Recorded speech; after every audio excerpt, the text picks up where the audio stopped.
शशि थरूर ने Trump Munir lunch पर कसा तंज। थरूर ने किया ऐसा कटाक्ष कि याद रखेगा पाकिस्तान। अमेरिका को 9/11 और ओसामा की भी दिलाई याद। कांग्रेस सांसद शशि थरूर एक बार फिर अपनी चुटीली भाषा और तीखे तंज के लिए सुर्खियों में है। इस बार उन्होंने निशाना साधा है पाकिस्तान के सेना अध्यक्ष जनरल आसिम मुनीर पर, जिन्हें हाल ही में अमेरिका के राष्ट्रपति डोनाल्ड ट्रंप ने व्हाइट हाउस में लंच के लिए आमंत्रित किया। थरूर ने इस मुलाकात को लेकर कहा कि व्हाइट हाउस के मुताबिक जनरल मुनीर ने कहा था कि ट्रंप को नोबेल शांति पुरस्कार मिलना चाहिए और इसके बदले उन्हें व्हाइट हाउस लंच से नवाजा गया। उम्मीद है उन्हें फूड फॉर थॉट भी मिला होगा। ये बयान सिर्फ कटाक्ष नहीं था, बल्कि भारत की ओर से पाकिस्तान को लेकर स्पष्ट संदेश भी था। शशि थरूर ने कहा कि अमेरिका को पाकिस्तान को याद दिलाना चाहिए कि वे अपनी धरती पर आतंकवाद को पनपने ना दे। साथ ही उन्होंने 9/11 की याद दिलाते हुए कहा, हमें उम्मीद है कि अमेरिका ओसामा बिन लादेन को भूल नहीं गया होगा।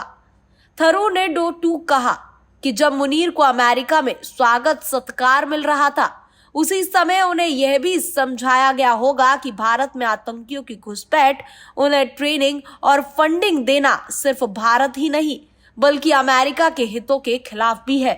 उन्होंने ये भी साफ किया कि प्रधानमंत्री नरेंद्र मोदी और ट्रंप के बीच हुई 35 मिनट की फोन कॉल में भारत ने कोई मध्यस्थता नहीं मांगी, बल्कि ट्रंप का जो भी दबाव था वह सिर्फ पाकिस्तान पर रहा होगा।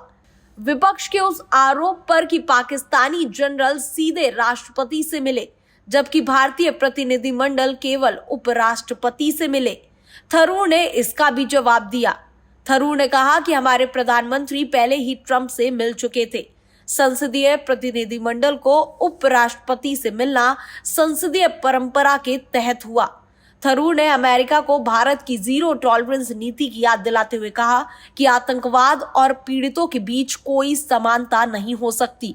उन्होंने ये भी याद दिलाया कि वो खुद विभिन्न वैश्विक राजधानियों में भारत की ओर से आतंकवाद विरोधी रुख को लेकर बहुदलीय प्रतिनिधिमंडल का नेतृत्व कर चुके हैं।